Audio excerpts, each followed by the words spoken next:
బాలసుబ్రహ్మణ్యం గారితో ఎలా ఉండేది సార్? అంటే మీరు ఇంతకుముందు కూడా చెప్పారు, బట్ అది కాకుండా వేరే ఇన్సిడెంట్ అంటే ఏం చెప్తారు? బాలసుబ్రహ్మణ్యం గారు అంటే ఆయన బాలసుబ్రహ్మణ్యం గారితో గడిపిన ప్రతి క్షణం నాకు బాగా గుర్తు.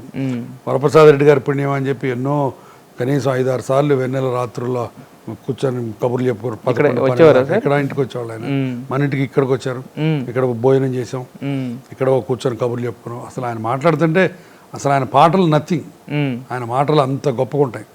అంటే ఆ భావ ప్రకటన కానీ, ఫిలాసఫీ కానీ, అంటే ఒక సందర్భానుచితంగా మాట్లాడటం కానీ, మధ్య మధ్యలో హ్యూమర్ కానీ, పాత కలయికల గుర్తులు కానీ, ఎవరో కలిస్తే ఆ గుర్తు పెట్టుకొని ఇప్పుడు చెప్తాడు.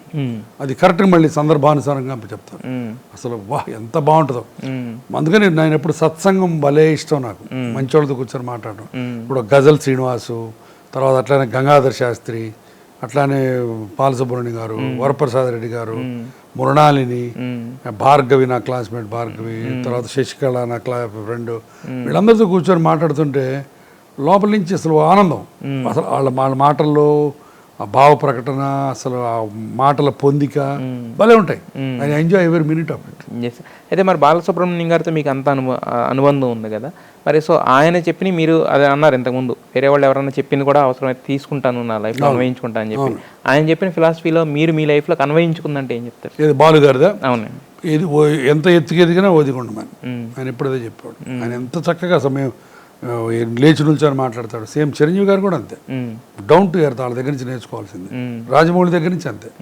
రాజమౌళి ఎప్పుడైనా నకరాలు వేసినట్టు కానీ, కాలు ఎగరేసినట్టు కానీ అసలు ఉండదు. అసలు చూడం ఒకళ్ళ మీద కామెంట్ చేయడం, ఆయన పైన ఆయన చేసుకుంటాడు. అయితే ఎంత ఎత్తుకు ఎదిగారు వాళ్ళు, ఎంత నకరాలు వేయచ్చు. బట్ అది నాకు చాలా ఇష్టం, ఆ డౌన్ టు ఎర్త్. అది నేను కూడా అలా ఉంటా ప్రయత్నిస్తాను. కొంతవరకు సఫలీకృతం అవుతాను. ఒక్కొక్కసారి అనిపిస్తుంది, మళ్ళీ అమ్మటే కిందకి. అది నేను కూడా అలా రొమ్మిరుచుకొని నేను హీరో అని ఆ క్షణాలు చాలా తక్కువ. నేను కూడా అందుకని నేను నా రూమ్లోకి నేను కొన్ని నేర్చుకున్నాను. నాకు కావాలని ఎవ్రీడే ప్రాక్టీస్ చేస్తాను. నా రూమ్లోకి వార్డు బాయ్ వచ్చినా సరే, ఆయమ్మ వచ్చినా సరే కూర్చోవాల్సింది. వాళ్ళు కూర్చున్న దాకా నేను కూర్చోను. వాళ్ళు కూర్చోబెట్టి వాళ్ళు భయంగా ఇదిగిదిగా బెరుగ్గా కూర్చుంటారు. వాళ్ళు అయినా సరే ఆయన ఆఫర్ చేసి అప్పుడు మాట్లాడతారు. నా రూమ్లో నిల్చోటం అంటూ ఉండదు, జరగదు.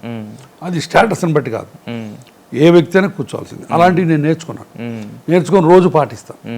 నేను మార్నింగ్ వెళ్ళినప్పుడు గుడ్ మార్నింగ్ అని చెప్తారు చాలామంది హాస్పిటల్, మళ్ళీ ఐసీ గుడ్ మార్నింగ్. అది రిప్లై కొంతమంది జస్ట్ అలా వెళ్ళిపోతారు. ఆయమ్మలు గుడ్ మార్నింగ్ చెప్తారు, అందరు చెప్తారు. ప్రతి వాళ్ళకి నేను నాకు గుడ్ మార్నింగ్ చెప్తాను. సో అవన్నీ నేను నేర్చుకున్నాను. అవి నాకు చాలా ఆనందాన్ని